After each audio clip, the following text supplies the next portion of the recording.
सभी को प्रणाम साथियों, मैं हूं आचार्य आदित्य कुमार शास्त्री और मित्रों स्वागत करता हूं आप सभी लोगों का हर बार की तरह इस बार भी अपने इस वीडियो में। मित्रों, आज हम सभी लोग एक बहुत ही प्यारा प्रसंग लेकर के उपस्थित हैं जिसका जो सार तत्व है वो बड़ा ही शानदार है। क्या है? तो कहते हैं कि एक बार दो विद्यार्थी अपने आचार्य गुरुकुल में पहुंचते हैं, अपने आचार्य से निवेदन करते हैं कि गुरुदेव, हम आपसे दीक्षा लेना चाहते हैं और वो सारी आध्यात्मिक विद्याओं को सीखना चाहते हैं। गुरु ने कहा ठीक है, हम आपको बिल्कुल जो है वो आध्यात्मिक विभूतियाँ देंगे। उन लोगों का तात्पर्य था आध्यात्मिक विभूतियों से कि हमें वो हठ योग, तंत्र इत्यादि की वो जो रहस्यमय साधनाएं हैं उनका भी आप हमें परिचय करावें, अथवा उसका जो है गूढ़ हमें उस विधा का ज्ञान करावें। जब गुरु से ये बात करी तो गुरुदेव ने कहा कि बेटा, पहली बात तो यह है कि यदि जीवन को कल्याण में पथ में चलना चाहते हैं तो उसके लिए जो ये अपने अन्यत्र आध्यात्मिक सूत्र हैं उनसे ही जीवन को उच्चतम शिखर पे पहुंचाया जा सकता है। इसके अतिरिक्त अपना कल्याण चाहते हैं अथवा दूसरों का हित करना चाहते हैं तो ज्ञान है और बहुत सारी धाराएं हैं, उनसे भी आप जो है, और ये जो दूसरी धारा है जो वाम मार्गी साधनाएं हैं उसमें थोड़ा सा कष्ट साध्य है, जो हमें हठ योग है, जो ऐसे हैं आसन प्राणायाम ध्यान समाधि इत्यादि के द्वारा वो जो है कठिनतम साधनाओं को प्राप्त किया जाता है, उस वो कष्ट साध्य भी होती हैं और अगर सही उपयुक्त उसका आचरण व्यवहार में न लाया गया तो वो हमारे लिए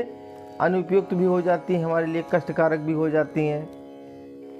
पर गुरु से कहने पे वह शिष्यों ने आग्रह किया, विनय किया, निवेदन किया, गुरुदेव आप तो कुछ भी हो, हम वो सारी कठिनाइयों को सहने के लिए तैयार हैं, किंतु हम तो आपसे इतना ही निवेदन चाहते हैं कि आप हमें उन गूढ़ रहस्यों का ज्ञान अवश्य करावें। फिर गुरुदेव का हृदय भी भीतर से परिवर्तित हुआ। उनको लगा कि यह जो हमारी अध्यात्म विभूति है अगर हमने लोगों को नहीं दिया तो धीरे धीरे ये वैसे ही लुप्तप्राय है और ये पूरी तरह से लुप्त हो जाएगी तो एक बड़े ज्ञान जो है वो हस्तांतरण नहीं हो पाएगा, दूसरों तक पहुंच नहीं पाएगा, योग्य लोगों तक नहीं पहुंच पाएगा तो लोग उसका लाभ नहीं ले पाएंगे। गुरुदेव ने मन में सोचा कि ठीक है, हम अपने इन दोनों शिष्यों को जो है वो सारी जो है वो तंत्र की साधनाएं, वो हठ योग जो है, वो ध्यान समाधि योग, जो भी चीज़ें हैं जो पदार्थ विज्ञान से लेकर के और सूक्ष्म विज्ञान तक, वो सारी विधाओं को जो है पूज्य गुरुदेव ने उन्हें सिखाया। तो कहते हैं कि गुरु की कृपा उन दोनों शिष्यों के ऊपर ऐसी बरसी कि कुछ ही समय के अंतर उन दोनों शिष्यों ने वो सारी विद्याओं को जो है वो निष्णात हो गए, उनके जो है मर्मज्ञ हो गए, उनके जानकार हो गए और वो रिद्धियाँ सिद्धियाँ विभूतियाँ जो है वो जैसे उनके ऊपर बरसने लगीं। वो सारा ज्ञान उन लोगों के अंदर भीतर ही समाहित हो गया और उन्होंने तंत्र साधना के माध्यम से यहाँ तक की साधना की कि जो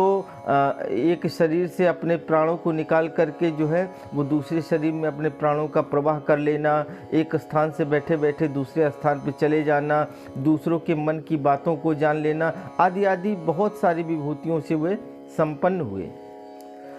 जब वे विभूतियों से संपन्न हुए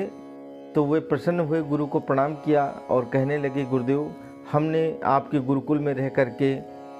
आपसे जो विद्या सीखी है, पाई है, अब हम उसके बदले में आपको क्या गुरुदेव दक्षिणा के रूप में आपको क्या समर्पित कर सकते हैं। गुरुदेव ने कहा, बेटा हमें जो है भौतिक संपदा से कोई बहुत ज़्यादा तो लेना देना है नहीं, हम तो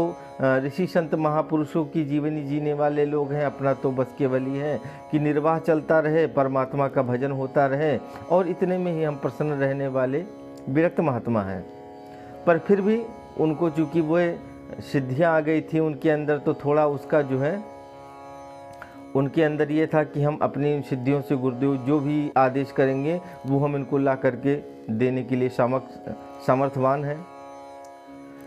फिर भी गुरुदेव ने मना किया, नहीं बेटा कोई बात नहीं है, आप लोग तो जाएं, बस ये है कि इस धर्म का प्रचार करें, लोगों की मदद करें, लोगों के असहायों की, पीड़ितों की, आप जो है दीन दुखियों की, भगवान के जो है सनातन धर्म का जो है वो पूरे डंका पूरे विश्व में आप बजाएं, इतना ही पर्याप्त है, यही मेरी दक्षिणा होगी। पर नहीं कहा गुरुदेव, आप कुछ ना कुछ तो अपने श्रीमुख से कहना होगा, आप बतलाएं। जब गुरुदेव को लगा कि ये बालक कुछ ज़्यादा ही जिद कर रहे हैं, तो गुरुदेव ने कहा ठीक है बेटा, ऐसा करो, कुछ जो है स्वर्ण मुद्राएं आप ला करके दे जाओ, जिससे हमारा ये आश्रम की जो टूटी फूटी जो है व्यवस्था है, इसको थोड़ा सा सुधार कर लिया जाएगा, आप इतनी व्यवस्था करो।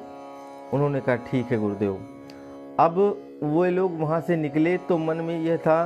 तो औचित्य यह कहता है कि भाई गुरु को दक्षिणा देनी है तो अपने परिश्रम करके, उद्योग करके, कोई जो है ना मेहनत से, मजूरी से, किसी भी तरह से गुरुदेव को दक्षिणा के रूप में उस धन को अर्जित करके और गुरु चरणों में समर्पित करना चाहिए था। लेकिन अब चूंकि वो विद्याओं का, कहते हैं ना, जब विद्या आ जाती है भीतर तो उसका अभिमान भी हो जाता है। तो अब चूंकि वो सारी विद्याएं, वो विभूतियाँ गुरु कृपा से प्राप्त हो गई थी, तो मन के अंदर कहीं ना कहीं वो जो है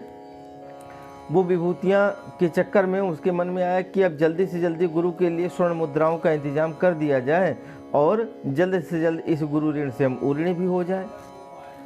दो शिष्य से दोनों ने कहा कि क्या उपाय किया जाए। तो पता चला कि उन दिनों मगध के राजा नंद जो थे उनकी मृत्यु हुई थी। तो अब इन दोनों के मन में आया कि ऐसा करते हैं कि हम दोनों को जो है वो शरीर के अंदर आत्मा को जो है प्रविष्ट करने का, अपने शरीर को त्याग करके दूसरे शरीर के अंदर प्रवेश करने की वो विधा तो हमें मालूम है। तो दोनों ने अपने मंत्रणा की और मंत्रणा यह किया कि हम क्यों ना राजा नंद के शरीर के अंदर जो है ना वो प्रवेश कर जाएं, और प्रवेश करने के बाद में यह जो मेरा शरीर होगा इसकी दूसरे मित्र से कहा कि तुम इसकी सुरक्षा में रहना, इसकी,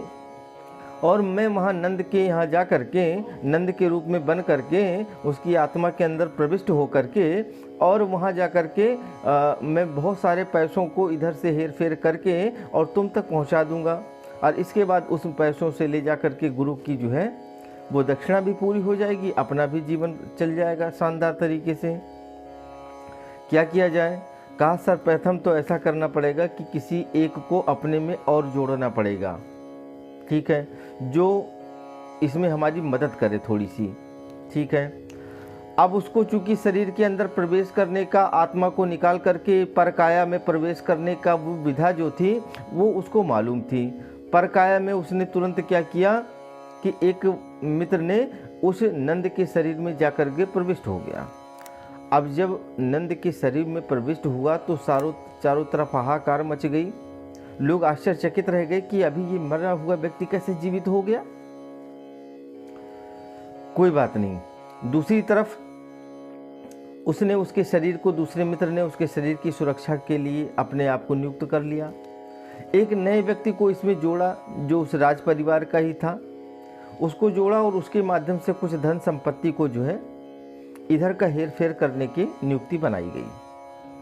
अब क्या हुआ कि इन सारी चीज़ों के बीच में एक वहाँ का जो प्रधान सेनापति था उसने इन चीज़ों पे गौर किया और गंभीरता पूर्वक जानने, सुनने, समझने का प्रयास किया जब उसकी गहराई में, तो उसको वो सारे सच समझ में आ गए कि ये राजा नंद का दोबारा से जीवित हो जाना और इसके पीछे का रहस्य क्या है। तो जब मालूम किया गया तो उसे पता चला, उसने खोज किया उसके देह का, उसकी देह, मृतक देह जो है, जो शरीर से निकल करके आत्मानंद के अंदर प्रवेश करी थी, उसकी सुरक्षा में उसका जो दूसरा मित्र था, इंद्रदुम्न नाम का वो मित्र था, वो जो है उसकी सुरक्षा में लगा था। वो मंत्री वहाँ पहुँचा और उसने क्या किया, उसको वहाँ से बंदी बना लिया, उसके मित्र को, और उसके शरीर का दाह संस्कार कर दिया। अब जब दाह संस्कार कर लिया, उसके दूसरे मित्र को जो है यहाँ पे बंदी बना लिया गया और वो नंद के रूप में वहाँ पे राज करने लगा, भोग विलासों में लिप्त हो गया।